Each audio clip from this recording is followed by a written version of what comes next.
Netcasts you love. From people you trust.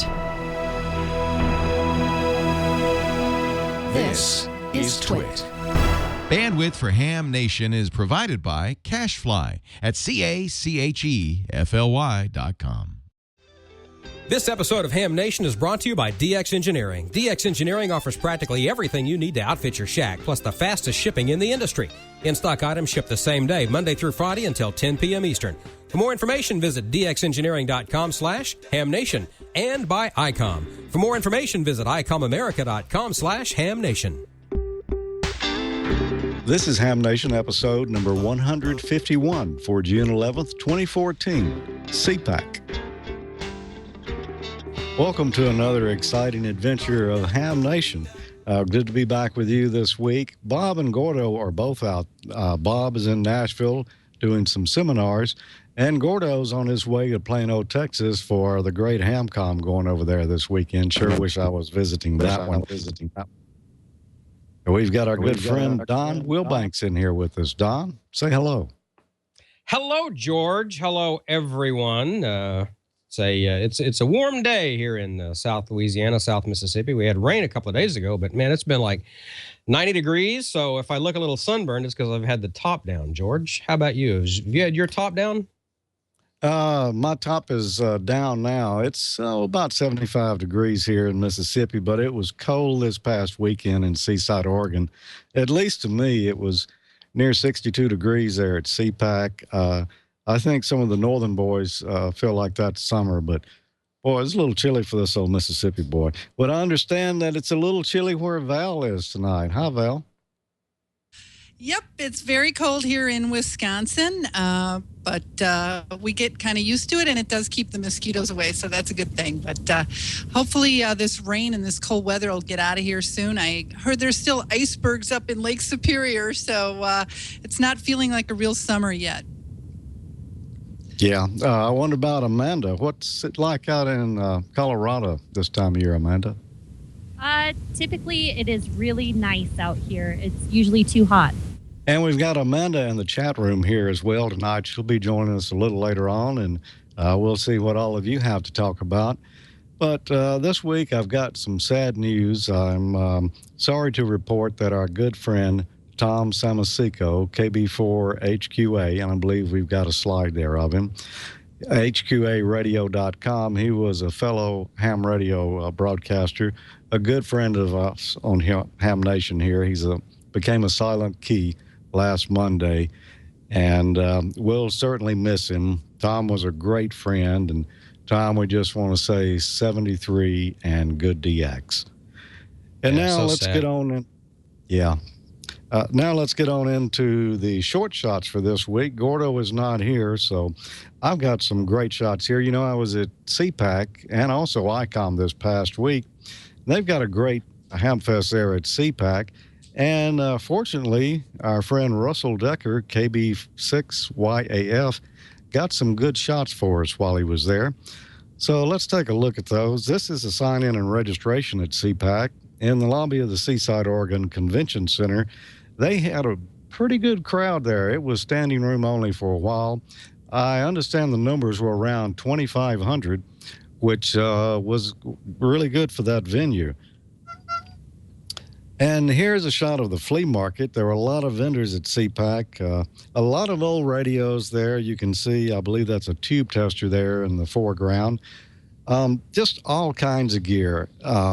Probably, well, I would say a lot more variety of used gear there than I normally see. And it was great looking through there. I found just a few small things myself. And now here's a couple of guys here. This is Ron Murdoch, W6KJ, the ARRL section manager for Sacramento Valley, along with Ralph Lucas, W6RWL, the ARRL District Emergency Coordinator for Sacramento. And Ron is also Vice President of the IOOK. In case you don't know what that is, that's the International Order of Crazies, which meets on 20 and 40 meters on Sundays and Wednesdays. And here's another view of the flea market vendors. along with a few of the commercial vendors that were there. And right here, we've got a picture of the Radio Waves booth with our good friend Emmett. They manufacture some really good antennas, and Russell just bought one of their 40-meter off-center fed dipoles, and he says that it works great. And we don't know who this guy is right here or why he's in the pictures, so we'll just move along. And we've got Ray Novak, N9JA from Icom America in the Icom booth, meeting and greeting folks. And Ray and I spent the week together last week up at Icom headquarters. He showed me the whole facility there. I got a lot of great video, so we'll be looking at some of that here in future episodes of Ham Nation. And, of course, the hams were checking out the Kenwood TS990S HF transceiver. Phil was there, and it was good to see him again. I wanted to get a little interview with him, but I waited too late until he was packing up the boxes, and he wanted to get to the airport. So we'll have to catch up with Phil next time. Aircraft was among the favorites there of hams at CPAC, and they were showing their latest entries for the ham radio transceiver market. And Yezu that was there as well, and Cindy, one of Gordo's friends, wanted to get her photo taken and sent to Ham Nation. And here's one just especially for me that Russell took. This is Fu Industries, and there's a sea of soldering irons there. And I don't believe I have seen so many soldering irons on one table before at a Hamfest. He had a lot of other great items too, but you know, when I saw the soldering irons there, I was naturally attracted in that direction. And here's Adam K7EDX from Step IR, and he was showing the Crank IR portable HF antenna, a new design that they've got out now. And of course, we had Chip Margelli K7JA from Force 12 and Innov antenna, and he's showing a beautiful antenna here mounted on the big rack super heavy duty azimuth rotor. And buyers were picking through the used ham equipment at CPAC, and a lot of them came away with some great treasures. DC Power LCC was selling Anderson power pole connectors, and boy, did they have a selection there. I think they had some that probably went up to 100 amps. I had never seen any that big before. And here's Laura, KC7LOK. Laura is the co-owner of Hip Ham Shirts and a supporter of Ham Nation, and she's showing some of their great ham T-shirts. And, you know, you've probably seen me wear that one before that says I = E over R. It's not just a good idea, it's the law. Well, that came from Hip Ham Shirts, and I think Don and maybe Bob got some shirts from them too. Here's David, AE9RB, and he's exhibiting the new Peabody V2 software-defined radio. And I stopped and chatted with him a little bit. He's got an interesting design there and a software-defined radio kit that I'm probably going to look at here in the future. A little different than a lot of the others. The sound card is already built into this one, so there's a lot less room for error. And Elka Antennas was at CPAC, and they were displaying their fine line of log periodic VHF and UHF antennas. And then there's a special event station that was at CPAC all weekend. It was W100AW/7. And as a matter of fact, I worked this station. Emmett with Radio Waves had one of his new loops set up right inside the Hamfest there, and I checked in with W100AW/7 without any problems. Of course, we were pretty close to each other. Gordo will be back next week, and he's got a special short shots for us. This will be from Kids Day, which is June the 21st. And the following week, he's going to have some shots from Field Day. I'm going to try to go out and do Field Day myself this year. Looking forward to it. I'm going to try to do something a little different again. I don't like just to go out in the club. I mean, that's a great thing, but we like to try to do something a little unusual here. Don, have you got any Field Day plans? I am not sure what I'm doing yet. I may go do some stuff with the New Orleans folks. I may do some stuff with the Pearl River County, Mississippi folks. I did that last year. I'll do something even if it's wrong.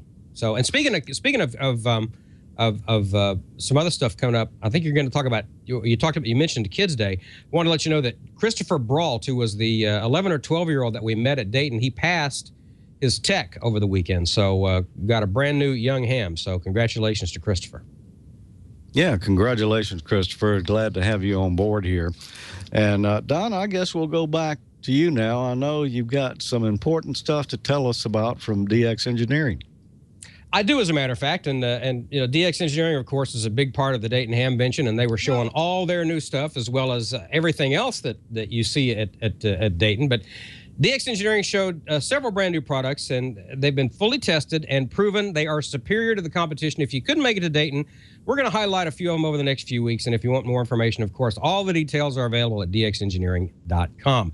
Most important part of the radio, some say the antenna, some say it's the radio itself. Well, no, actually, it's the coax. You got to have the coax to get the signal out to the antenna, and DX Engineering has cable grippers that make working with coax so much easier on your hands. They're the perfect complement to the DX Engineering coaxial cable prep tools. They help you securely hold the cable while you're doing the proper prep. They'll also help you hold the cable while you're pulling it off a spool or out of a box on your run.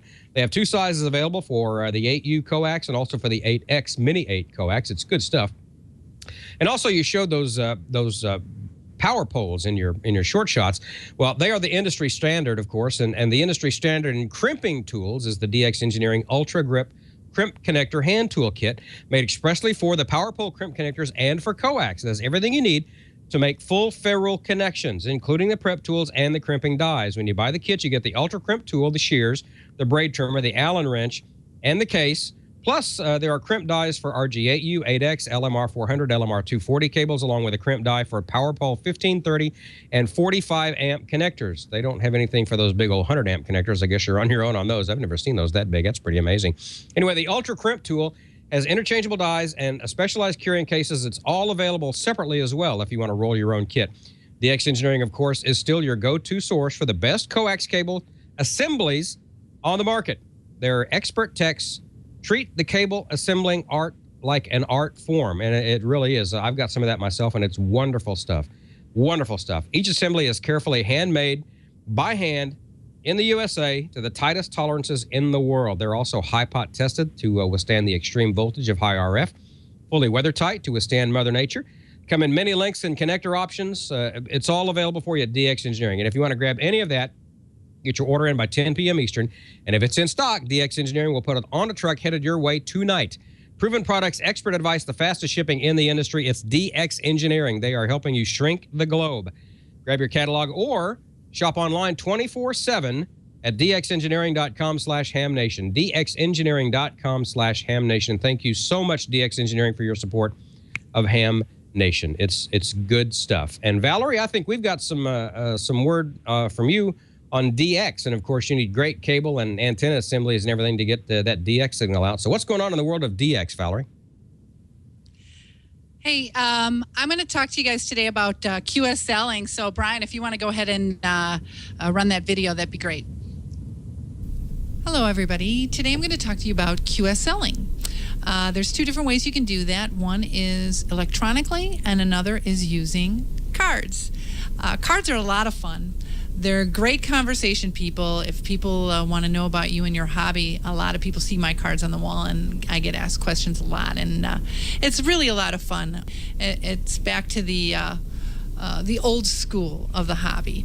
And the other way is obviously electronically, like EQSL or LOTW, also known as Logbook of the World. That I'm going to show you down the road another time on how to get set up on LOTW, because I know it can be intimidating for some people because there's a lot of steps involved and it's kind of confusing.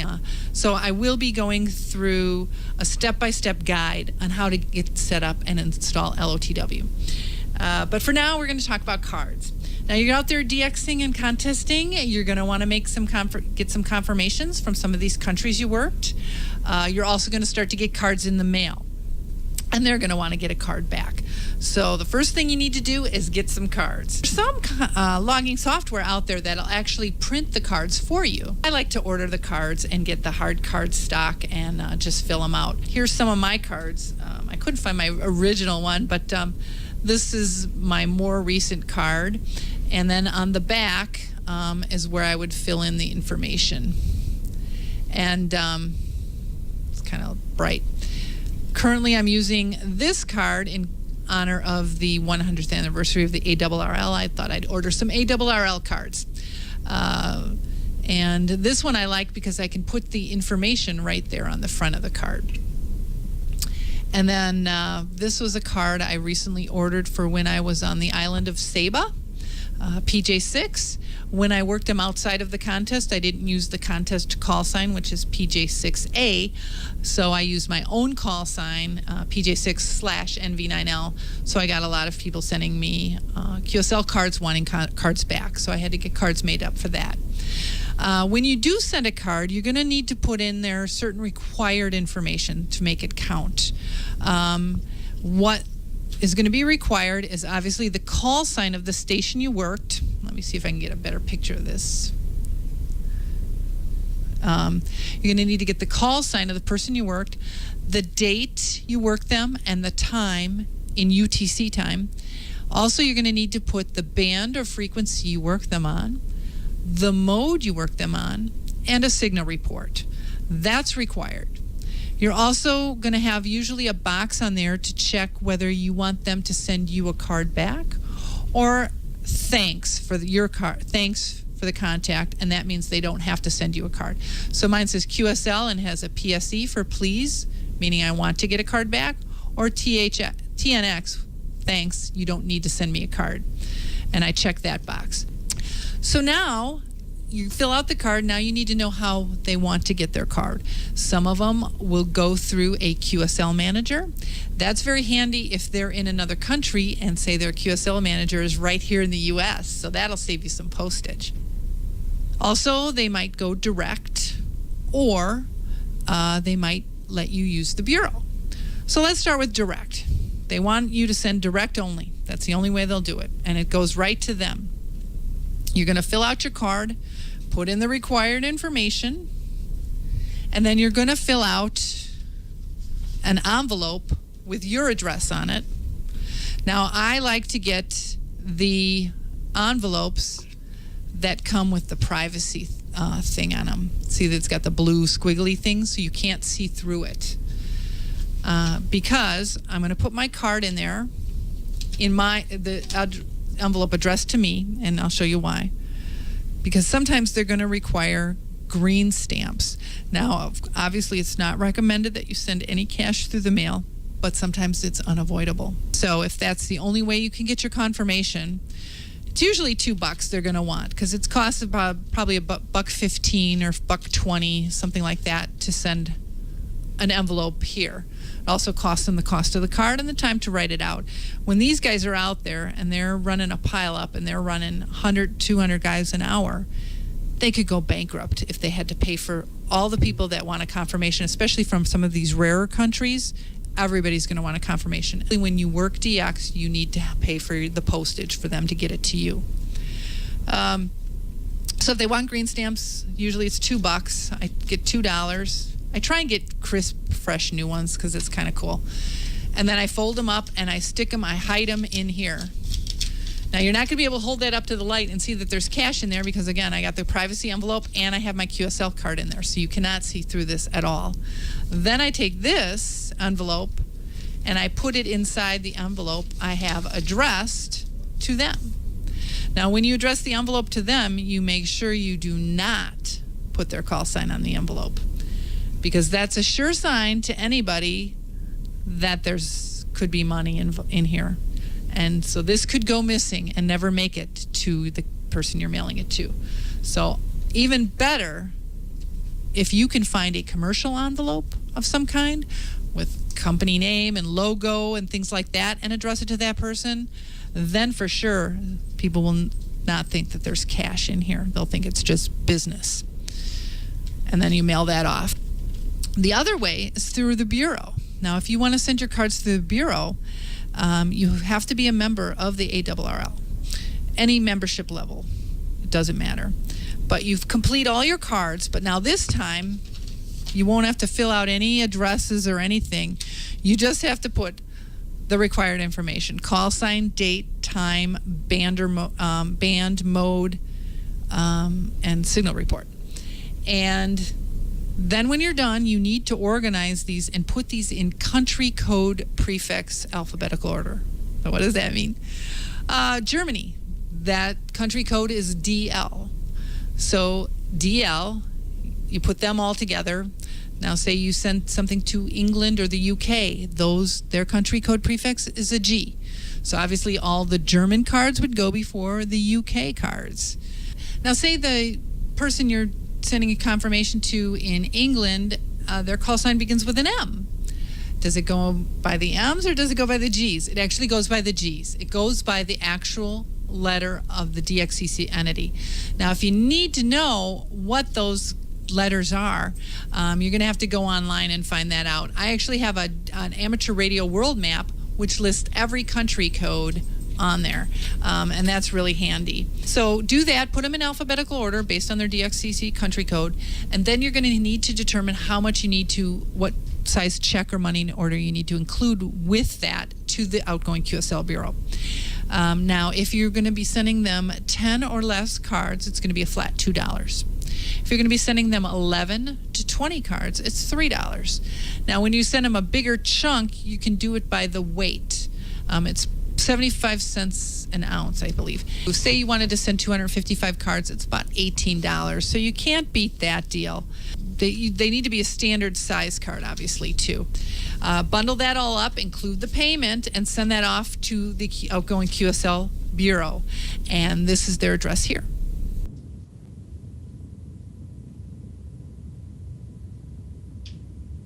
It's very important before you just send everything off to the bureau. You need to look everybody up on QRZ and see if they accept their cards via the bureau.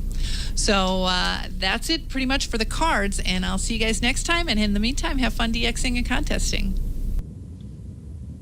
Hey, I also wanted to add too, you can also, when you're going international, do these airmail envelopes.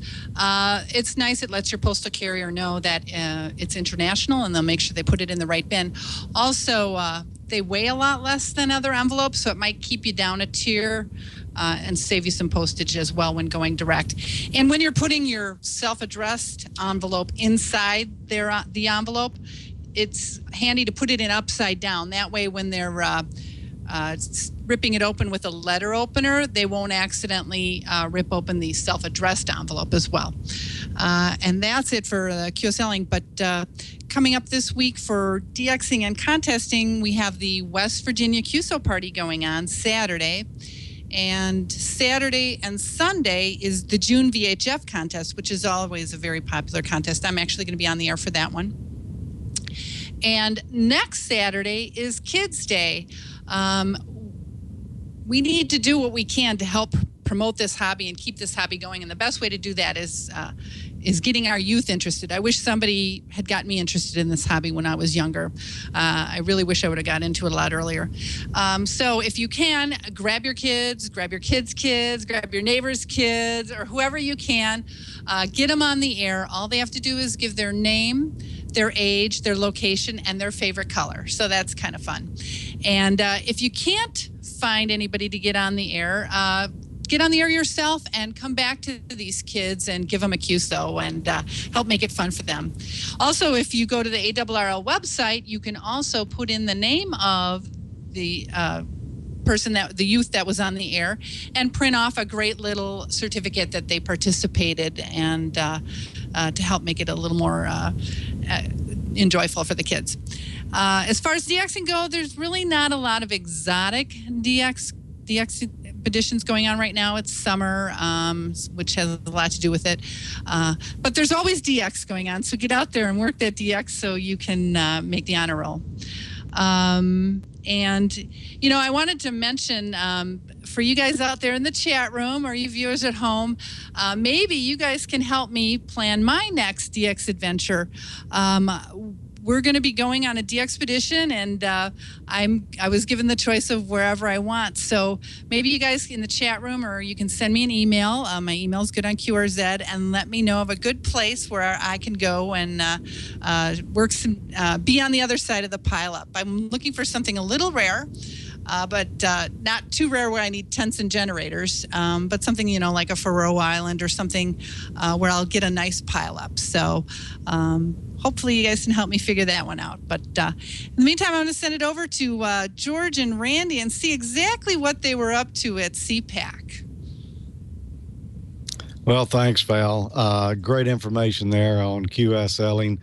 I've never worked a pile-up myself, and one day I would like to do a de-expedition or maybe go out and activate an island or something like that. I've been talking with someone about that, so maybe we can make that happen one day.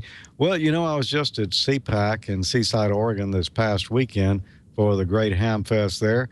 And I ran into a pal of mine, someone you see here every now and then that's helping share the load. So let's have a little talk with Randy.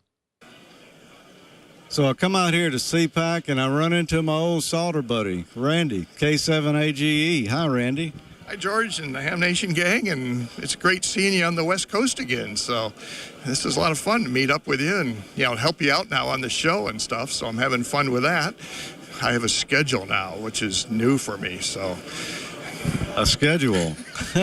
Well, that's great, and we really appreciate you coming on and helping out, because after 150 episodes, I have to think a little bit now what I'm going to do next. Yeah, I've kind of got 2 or 3 ahead, in my head, but, after that, I'm not sure. So we just kind of wing it, I guess, and come up with things to do, or, ham stuff, I guess. So. Well, that's the way hams operate.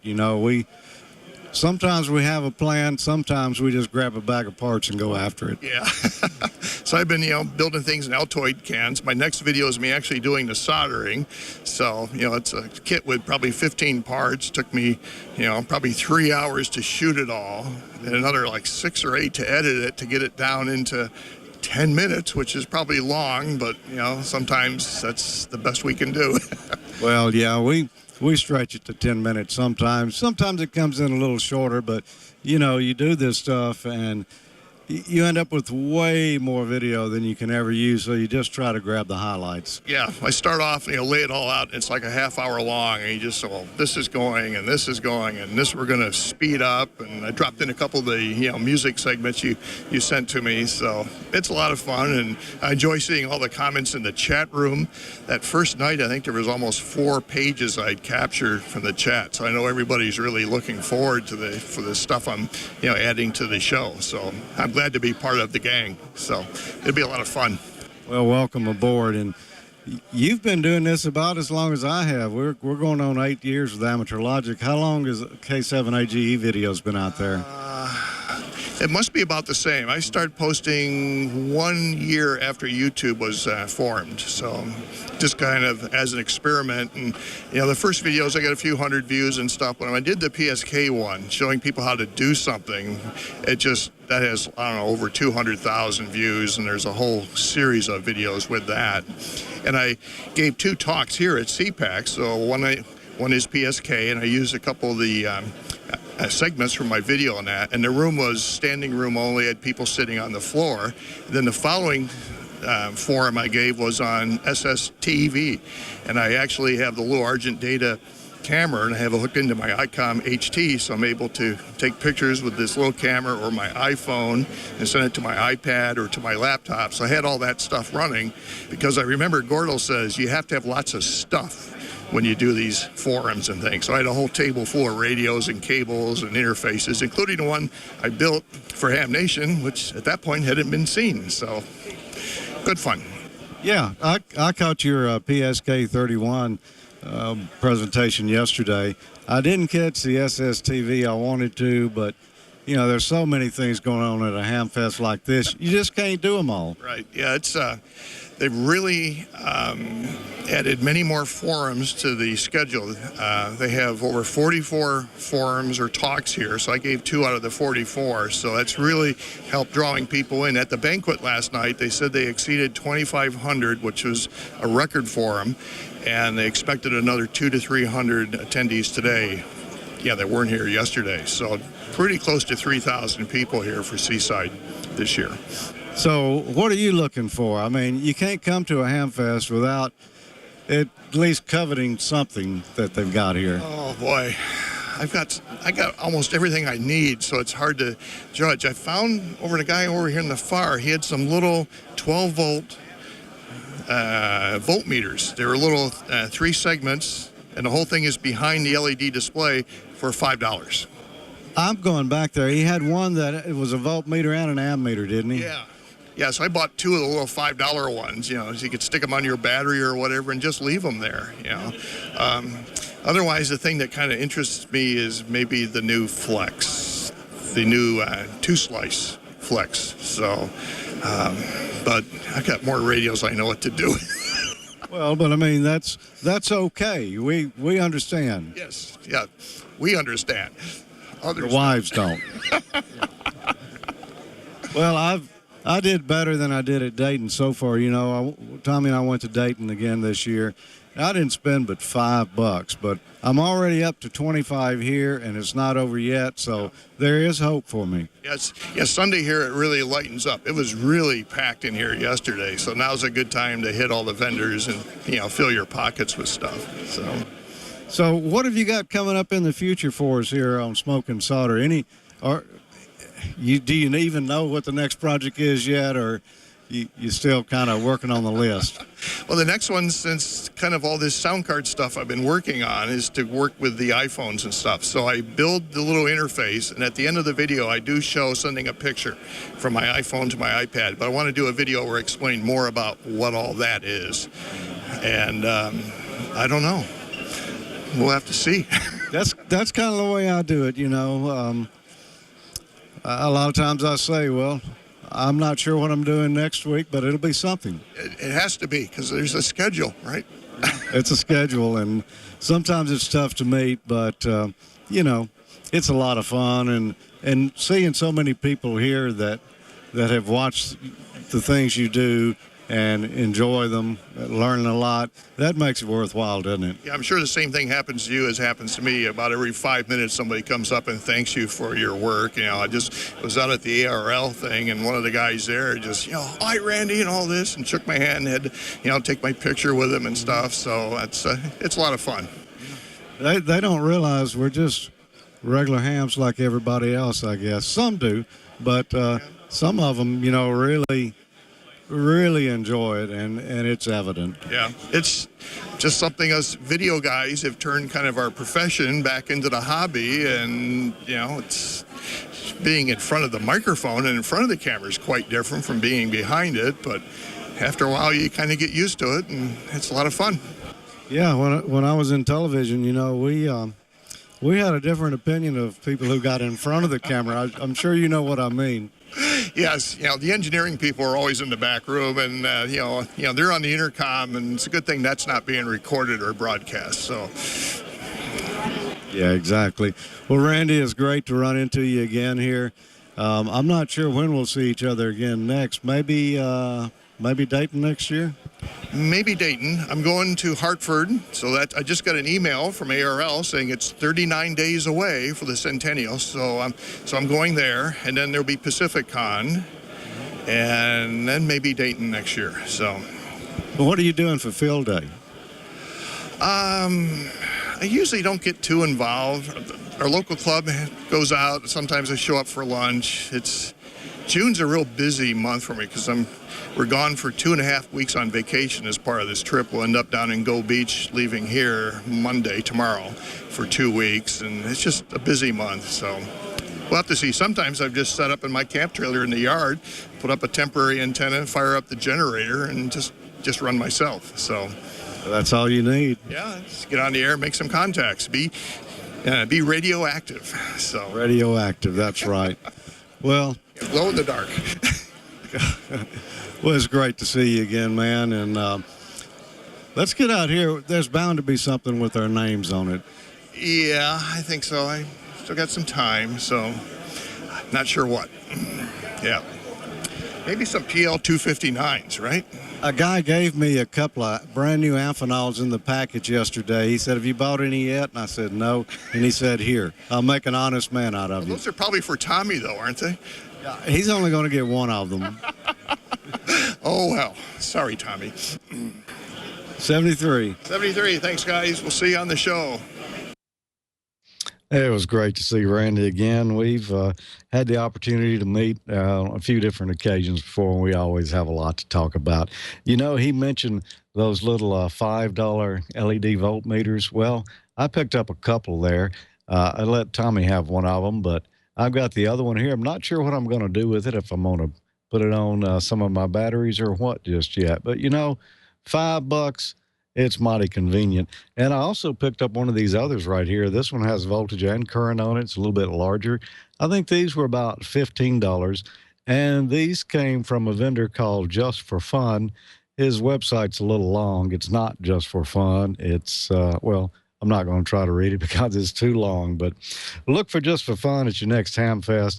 Or maybe you could search for it and find it online. If I can find a better link for it, I'll do it. But great stuff there. He had a lot of little microcontroller accessories for your Arduino and all, sensors and different things. So I'm going to have to look him up because there were other things I wanted but just didn't have time to sit there and look. And one other prize I got, I ran into Sal there, a fan of the show, and he gave me this Panavice tiltable mount here. So I guess I'm going to have to go out and buy another radio now so I can use this. But I really appreciate that, Sal. You know, last week I did the show from the Icom headquarters up in Kirkland, Washington, and Ray and I were in the ham shack there. But I had shot a little video for Smoke and Solder down in the technicians area there at Icom. And on one of the repair benches, we talked with Kurt, and he showed us the insides of an IC7000 and talked about servicing it and, you know, some of the different modules and all that were in it. And I asked a question for the contest: how was modulation and demodulation performed in the IC7000? And we had a winner, and that was Walt K9WL, and he said the modulation and demodulation is accomplished in the DSP board. And that's correct, Walt. So congratulations. You're going to win this copy of Morse Code Breaking the Barrier from MFJ. It's got Dave Finley, N1IRZ's method on getting your code speed up. So a great book for getting that code speed going. We'll be sending it out to you this week. For next week, we've got another one of these great diamond antennas. This is the SRH77CA.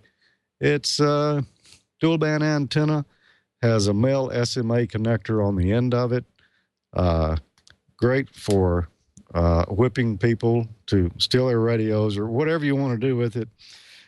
You can use it for whatever you want. But if you'd like to win that, then answer this question: where in the world are Bob and Gordo this week? If you think you know the answer, send an email to me at hamnationcontest@gmail.com, and you could be next week's lucky winner.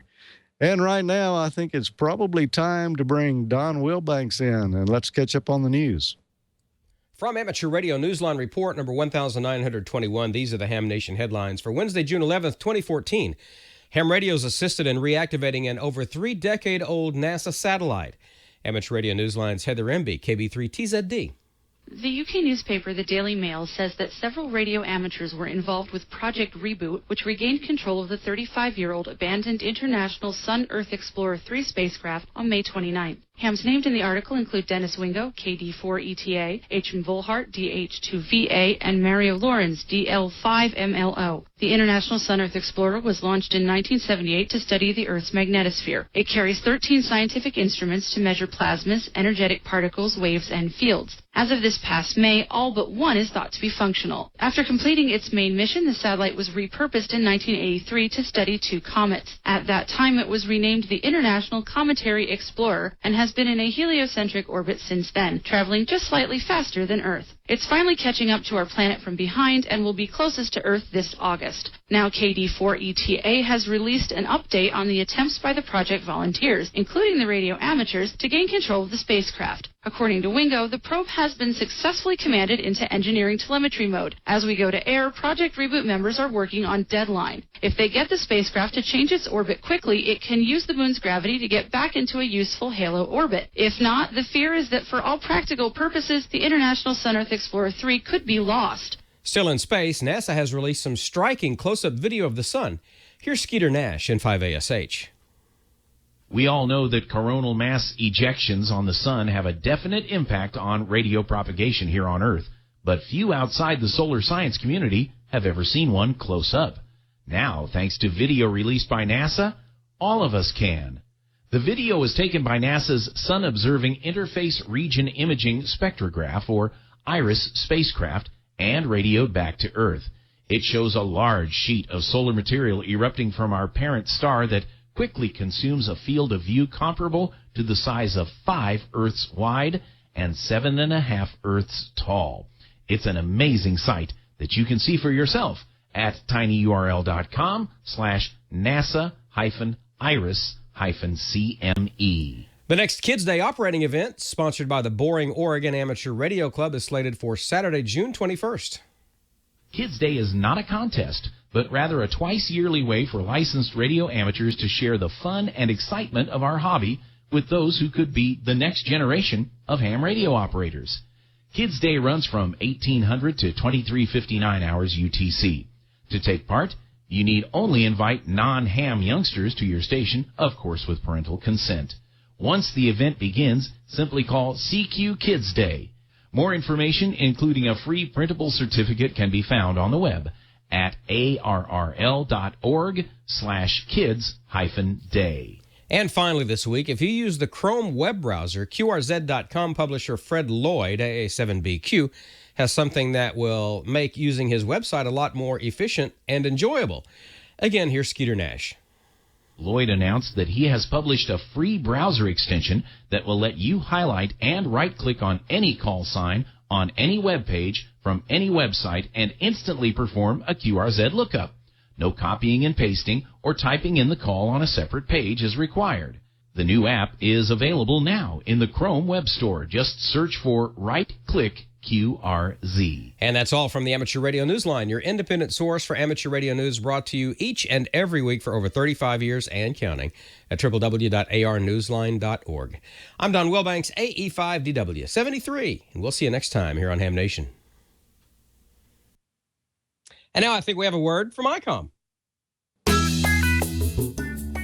Icom America and Icom Canada are teaming up to offer ham radio operators some incredible savings. You can get a great deal on a D-Star repeater direct from Icom and help expand D-Star across North America.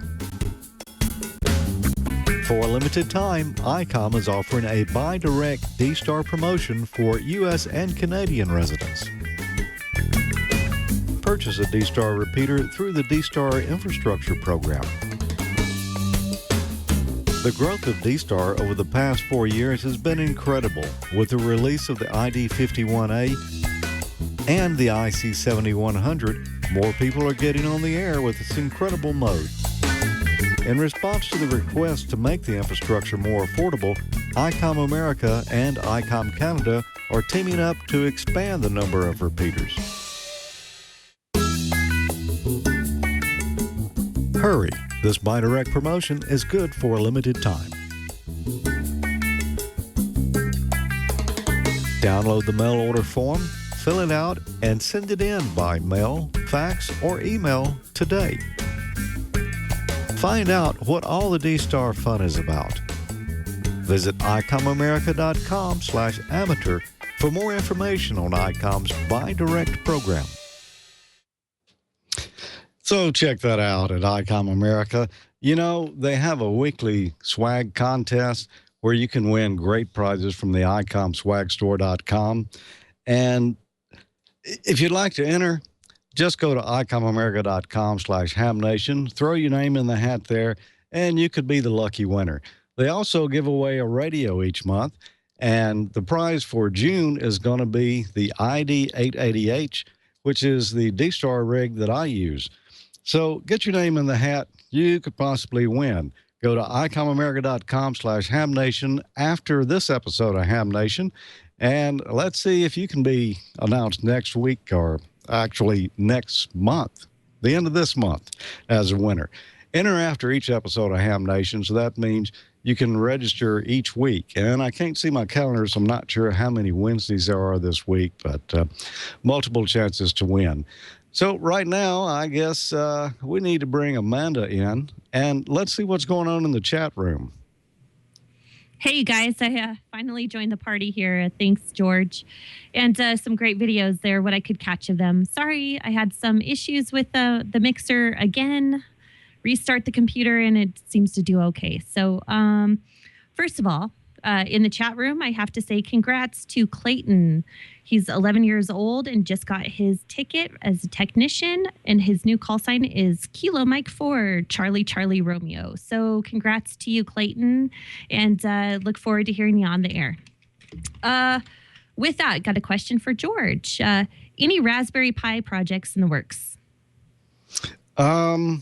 Yeah, I don't know what I'm going to do with it right now. I need to look and come up with another project for that. There's so many of them out there. What I'd really like to do is a Morse code reader, but I've downloaded one and tried it, and it didn't work out just right. So I'm going to do some more searching around and see what I can find on that. You know, I stay so busy, I don't have time to write the code myself for a lot of these. So I'm going to ride on somebody else's back once I can find one that seems suitable. Okay. Well, at least you understand code. Kudos to that. Another question, and this was left over from last week. I was so bummed that I didn't get to ask this. We have to know, were you able to solder anything at the Icom place there in Washington? No, I wasn't. I almost did. Ray and I were replacing the mic cables there in the new ham shack. You know, they're still kind of building that shack up. And the cables they had to the Heil mics were just a little short. And we did repair those. We were going to do them for smoke and solder, but we ended up doing that IC 7000 segment instead. But after that, we went and redid the cables. Ray ran the soldering iron on this one, and I just sat there, you know, with envy. At least I got to smell some fumes. There you go. That's great. Well, I bet you had a lot of fun out there, and definitely at CPAC as well. Wish we all could have been there. Let's see. Val, you're still here. Did you get to ask your question to the audience out there? Yeah, I did. I'm looking to go on a de-expedition, and I'm trying to figure out where I want to go. So if anybody has any suggestions for me to go somewhere not too cold, and it would probably be January, February-ish, give me an email, nv9l@arrl.net, or you can put it in the chat room. Amanda's going to email that to me after the show. Very good. All right. Sorry I missed that segment too. Again, had to restart the computer there. Dawn, I don't have any questions for you. I'm sorry, but it's nice to have you on the show tonight. Anything new going on? No, playing with D-Star. You asked about Raspberry Pi. I'm getting ready to get a Raspberry Pi. I think, and I'm going to hook my DV dongle and my DVAP into the Raspberry Pi, and going to do that. And I'm actually listening to the after show net on Reflector 14C right now, and there it is. So they're talking about Ham Nation here on D-Star Reflector 14C. It's pretty cool. I just checked in. Very good. Let me show you guys what I've been up to. Did we get those pictures in for the tower? I do have those pictures. Okay, awesome. Jeff has been putting up a tower in our backyard this week, and I'm so excited. Look at that. It's going to be 50 feet tall. In the next picture, you can see Jeff just, he's mad about this photo, by the way, because it's his, oh, here he comes. He just popped in the room, and now he is mad. Anyhow, we're looking forward to getting the tower finished there. Really? That is so funny. He's being safe, though. Look at that harness. Very nice harness. Right. So what are we going to put? Did not get the censored thing. Okay. I was a little slow on it. That's funny. Anyhow, we're just going to put up our G5RV on there. Maybe our Yagis for 2 meter, 70 centimeter. It's going to be nice, though. It's going to be above those trees that you saw there in the background. So really excited about that. And with that, you guys, let's see. Did I have any other questions? Not really.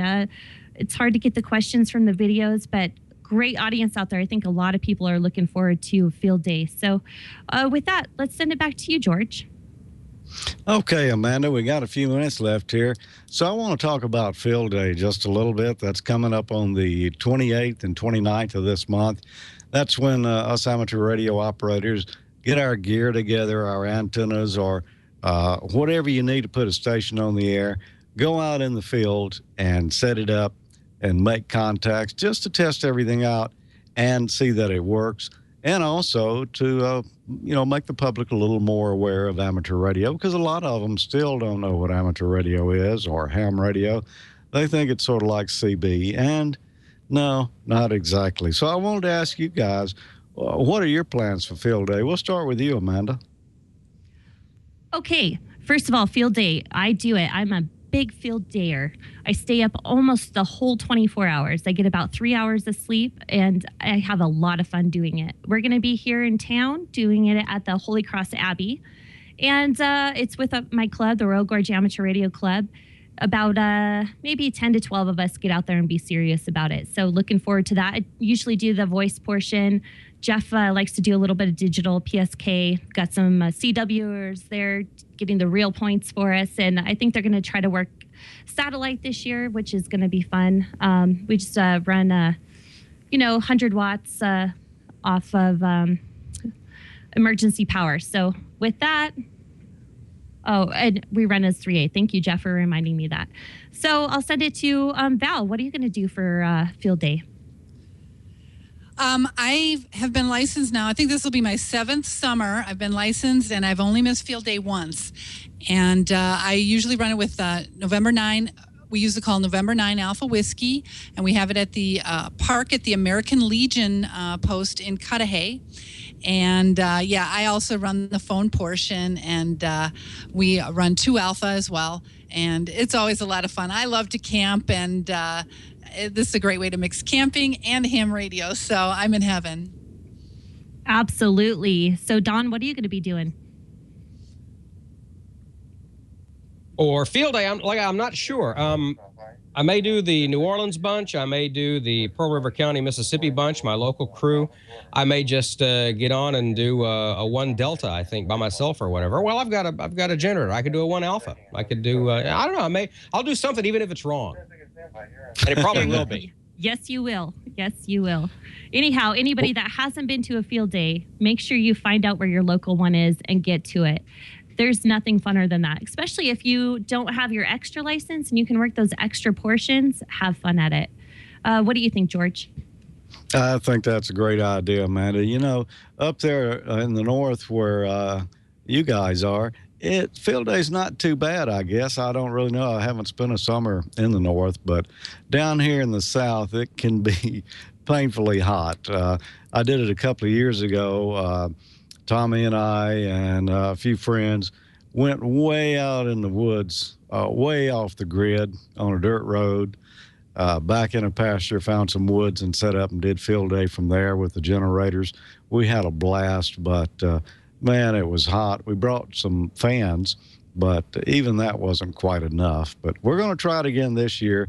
Not sure exactly where we're going yet. We might go to a state park, but you're kind of limited there because my generator is super noisy, and I know I won't be able to run that. And we just haven't decided exactly where we're going. We're trying to work out the details in the next few days, though, so we can pull it all together. Well, before we go, though, let me ask you guys, do any of you have any good or funny Field Day stories you'd like to share? Even if it's trying wrong, to figure out if the statute of limitations has passed. Right. We were gonna send a picture in one year to the ARRL for QST magazine. We were gonna spell out the call sign of the club, which was W5ABD, the American Beer Drinkers, Whiskey 5 American Beer Drinkers. We were gonna spell it out in bacon in the frying pan for Sunday breakfast, but I think somebody ate the B. But down here in the South, you spend almost as much on gasoline for the generator as you do for mosquito repellent. I mean, it's horrible down here. My God, it's horrible. I used to have a motorhome, and I used to bring my motorhome to Field Day, and we would actually operate from inside the motorhome with on the generator just to get away from the mosquitoes and the heat. It's brutal down here in South Mississippi and Louisiana. Oh, it is. I heard some sirens. You better watch out. Uh-oh, yeah. We used to set up in a park in West Wego, Louisiana, and the police would come by. They would orbit the park just to. I don't know if they were trying to keep us safe or trying to keep the trying to keep the public safe, but either way, it worked. Yeah, it is brutally hot down here, and I called around today trying to see if we could rent a camper or a motorhome or something. There's no place around here that does it, so probably wherever we go, it's just going to be hot. We do have an observatory in mind, but I don't know if we're going to be able to get that yet. If we can, though, that'll be a lot of fun. I think they have some air conditioning there and a cabin that they had. I did notice that Andy into FYE in the chat room said that we need more digital during field day. And, yeah, Andy, I'll agree with that. As a matter of fact, Tommy and I were talking about it today, and I think we're going to try to run some PSK 31 for field day on one of the stations and do a few contacts that way, because you can do it with lower power.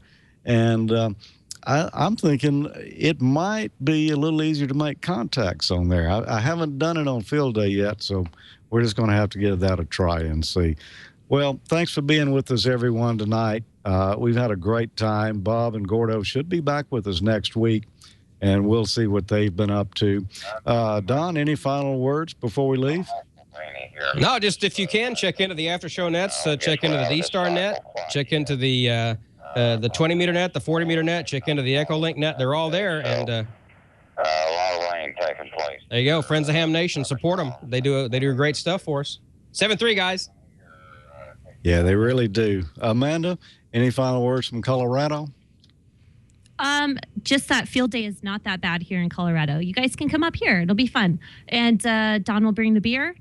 And by the way, bad antenna story, don't ever try to raise an antenna tower with a Jeep Cherokee. Enough said. Go ahead. I have a picture. I wish I still had it. In the middle of a thunderstorm, in a park around trees, an aluminum ladder sitting in about 6 inches of water, and an extra class ham at the top of the aluminum ladder, stretching out a wire antenna with lightning hitting all around. I wish I still had that picture. That's field day. That's field day. Yeah.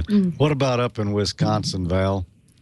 We actually have beautiful weather for field days, so you can actually tent camp, and it's very comfortable. But we do have extra spots available, George, or Don, if you want to head north, then I'm sure we can accommodate you. Hey, they have beer in Wisconsin, too. Yeah. They have beer in both Colorado and Wisconsin, so that's we do have good beer in Wisconsin. But the mosquito is our state bird, but we do bring a fogger before we set up because it gets pretty bad. That's one thing I didn't miss in Seattle or in Oregon were the mosquitoes. They didn't have any. So, boy, that makes me really think hard about that. Might not be such a bad place to be, especially in the summer. And this time of year is the Formosan termites down here, too. Those things are horrible. Oh, my God, the termites are bad down here.